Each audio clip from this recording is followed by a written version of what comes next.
Kolkata R G medical કોલેજમાં trainee doctor પર દુષ્કર્મ અને હત્યાને લઈ વિરોધ દેશભરમાં ચાલી રહ્યો છે, ત્યારે આજે સુરત નવી સિવિલ હોસ્પિટલના તબીબો પણ આ હડતાળમાં જોડાશે। કોલકાતા આરજી મેડિકલ કોલેજમાં ટ્રેની ડોક્ટર પર દુષ્કર્મ અને હત્યા કરાઈ હતી, જેનો વિરોધ દેશભરમાં ચાલી રહ્યો છે, ત્યારે આજે ગુજરાતની સરકારી હોસ્પિટલમાં વિરોધ કરવામાં આવ્યો છે। સરકારી હોસ્પિટલમાં ડોક્ટર અને રેસિડેન્ટ ડોક્ટરો હડતાળ પર ઉતર્યા છે અને ઓપીડી તથા વોર્ડ સર્વિસથી દૂર રહ્યા છે, જેથી હોસ્પિટલમાં દર્દીઓની લાઈનો લાગી ગઈ છે। સુરતની સિવિલ હોસ્પિટલમાં રેસિડેન્ટ તબીબોની હડતાળથી ઓપીડી શરૂ થઈ નથી, કેટલીક ઓપીડી ચાલુ થઈ છે, જોકે રેસિડેન્ટ ડોક્ટરો આવ્યા નથી। ડોક્ટરો આવે પછી ઓપીડી ચાલુ થશે તેવું જાણવા મળ્યું છે। ઓપીડી બહાર દર્દીઓની લાંબી લાઈન લાગી ગઈ છે। દર્દીઓ દૂર દૂરથી આવતા હોવાથી પરેશાન થયા છે।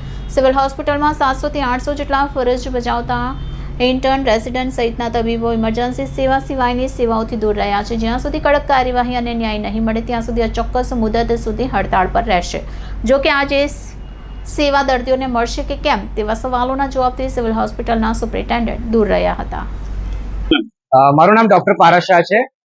હું અહીંયા ન્યૂ સિવિલ હોસ્પિટલ અને ગવર્મેન્ટ મેડિકલ કોલેજ સુરતમાંથી રેસિડેન્ટ ડોક્ટર છું। એકચ્યુઅલી આજે જે હડતાલ, જે સ્ટ્રાઇક અમે લોકોએ કરી છે, તે કલકત્તામાં બનેલો બનાવ લગભગ બધાને ખ્યાલ હશે કે એક મહિલા તબીબ ઉપર રેપ કરી અને એનું મર્ડર કરવામાં આવ્યું હતું, અને 14 ઓગસ્ટની રાત્રે બહુ જ મોટું માણસોનું ઝુંડ જઈ અને આખા હોસ્પિટલમાં તોડફોડ કરી છે।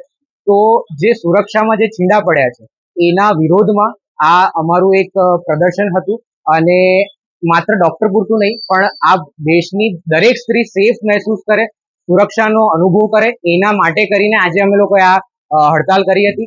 મેઇન તો એને જલ્દીથી જલ્દી ન્યાય મળે એ પીડિતાને, કે તદુપરાંત અમે સેન્ટ્રલ પ્રોટેક્શન એક્ટ જે 2022માં સરકાર લાવી હતી, બિલ લાવી હતી પણ એનો કાયદો બન્યો નથી, તો એનો કાયદો બનાવે એવી અમે માંગ કરીએ છીએ, અને વહેલામાં વહેલી તકે સેન્ટ્રલ પ્રોટેક્શન એક્ટ આવે અને દરેક હોસ્પિટલમાં સિક્યોરિટી અને સીસીટીવી કેમેરાની બધી કાર્યરત કરવામાં આવે એવી અમે લોકો માંગ કરીએ છીએ।